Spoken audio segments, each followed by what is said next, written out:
Hello my dear parents. आज की video है बच्चों को सर्दी या पहली ठंड से कैसे बचाएं।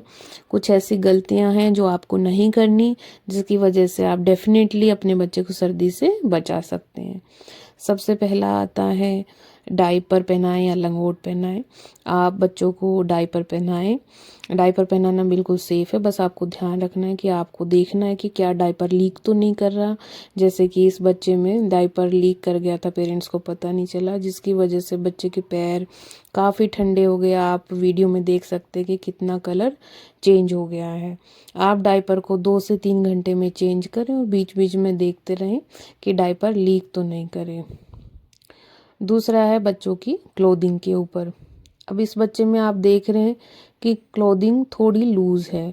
बच्चे की कपड़े हैं वो स्किन से चिपके हुए होने चाहिए।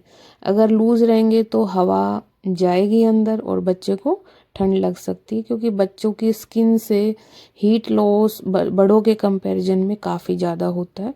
तो बच्चों के कपड़े बिल्कुल ही शरीर से चिपके हुए होने चाहिए, लूज नहीं होने चाहिए। अब अगला आता है कि डॉक्टर साहब हमें कैसे पता चलेगा कि बच्चे को ठंड लग रही है या नहीं लग रही। तो आपको सिंपल सी चीज़ करनी है, जैसे मैंने पेरेंट्स को करके दिखाती हूँ। इसमें आपको देखना है कि बच्चे के पैर और हाथ पेट के कंपैरिजन में ठंडे नहीं होने चाहिए। अगर पेट जितना गर्म उतने ही हाथ पैर गर्म है, इट मीन्स बच्चा ठंड में नहीं मर रहा, बच्चे को ठंड नहीं लग रही। अगर आपको किसी भी समय लगता है कि पैर ज़्यादा ठंडे हैं बच्चे के, तो उसी समय आपको बच्चे की एक लेयर और बढ़ा देनी है। और कितनी लेयर बच्चे को पहनानी चाहिए? आपने माने कि 3 लेयर पहन रखी है तो बच्चे को 4 लेयर पहनानी है। 4 लेयर के बाद भी बच्चे के पैर ठंडे हैं पेट के कंपैरिजन में, तो तुरंत एक लेयर आपको बढ़ा देनी है। अब बच्चे के कैप पे आते हैं। अब बच्चों की कैप में जो सबसे बड़ी गलती होती है कि आप इस कैप में देखिए कि फोरहेड यानी माथे और कैप में कितना गैप है। तो हवा ऐसे जाती रहती है। और ये टोपा आम घरों में बड़ा कॉमन है कि ऐसे बांधने वाला। तो बांधने वाले से क्या दिक्कत होती है कि बच्चों की साइड की नसें कई बार दब जाती है, बच्चा नीला भी पड़ जाता है। तो आप सॉफ्ट कॉटन का कपड़ा अंदर पहनाएं जो बिल्कुल ही स्किन से चिपका हुआ होना चाहिए। ऐसे टाई करने वाले टोपे आपको अवॉइड करने, स्पेशली थ्रेड वाले जो आप हाथ से बनाते हैं। बच्चे काफ़ी ऐसे ओपीडी में आते हैं जो रंग नीला पड़ा होता है और पेरेंट्स को पता ही नहीं चल पाता। तो आपको खोलते ही बच्चा काफ़ी कंफर्टेबल फील करता है, आप ये खुद से देखिए। अब नेक्स्ट आता है कि हमें बच्चों की ऑयलिंग कैसे करनी है। आपको डेली बच्चे को ऑयल करना है। आप नहला या नहीं नहलाए, आप एक दिन छोड़ के एक दिन नहला सकते हैं, बट आपको स्पंज करके ऑयलिंग डेली करनी है। ऑयलिंग करने से क्या होगा कि बच्चे की स्किन मॉइस्ट रहेगी, बच्चे को ठंड कम लगेगी। और साथ में आप ऑयलिंग के बाद दिन में 3 से 4 बार ये अच्छा बॉडी लोशन बच्चों वाला बच्चों को लगा सकते हैं। और सर्दी में तेल की मालिश नहलाने के बाद ही करें, नहलाने से पहले सर्दी में अवॉइड करें।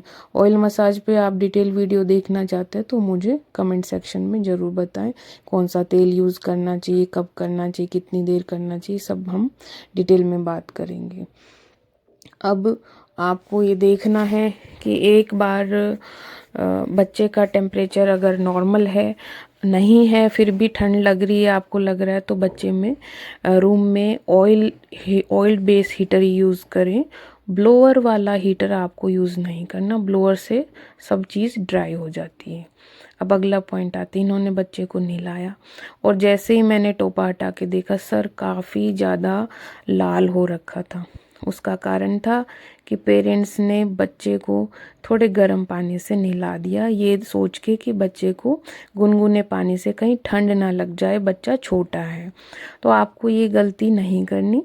आपको जब जिस पानी से आप बच्चे को नहलाते हैं उसका टेम्परेचर उंगलियों से चेक ना करें, आप अपने कोहनी से या अपने चेहरे पे थोड़ा पानी लगा के देखें। अगर आपको गुनगुना लग रहा है उसी पानी से आपको नहलाना है। पानी का टेम्परेचर थोड़ा भी ज़्यादा होगा तो बच्चे की स्किन डैमेज हो जाएगी और फ़ायदे की जगह नुकसान ही हो जाएगा। अब बच्चे के जो क्लॉथ हैं वो अंदर से आपको सॉफ्ट कॉटन की बनियान पहनानी। इन्होंने अंदर गरम बनियान पहना रखी थी जिसकी वजह से बच्चा काफ़ी ज़्यादा स्किन रैशेज हो रखे थे। अंदर आपको कॉटन की लेयरिंग करनी है और बाहर जो जैकेट पहना है वो बहुत ही सॉफ्ट कॉटन सॉफ्ट क्लॉथ की होनी चाहिए। सॉफ्ट ऊन आती है वो यूज़ करनी चाहिए, टाइट वाली आपको नहीं करनी चाहिए। फीड का आपको ध्यान रखना है कि विंटर में बच्चों को फीड कम बिल्कुल भी नहीं देनी। अगर फीड कम देंगे तो भी बच्चों को एनर्जी कम जाएगी और बच्चे को ठंड ज़्यादा लगेगी।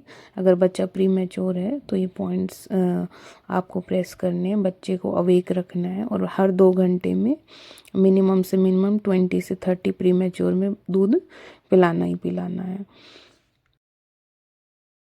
अब जो बच्चे स्पून फीडिंग करते हैं उसमें नेक के नीचे का जो कपड़ा है वो काफ़ी बार गीला रहता है। पेरेंट्स इस तरफ ध्यान नहीं देते।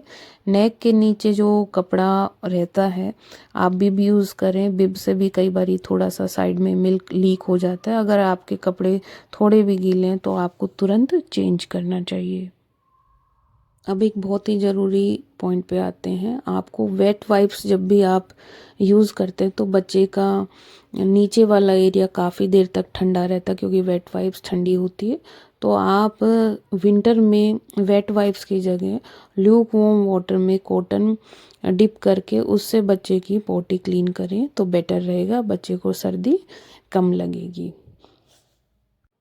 वीडियो कैसी लगी प्लीज़ कमेंट सेक्शन में ज़रूर बताएं। बच्चों का ध्यान रखें विंटर में और स्टे कनेक्टेड। सब्सक्राइब कीजिए। बाय।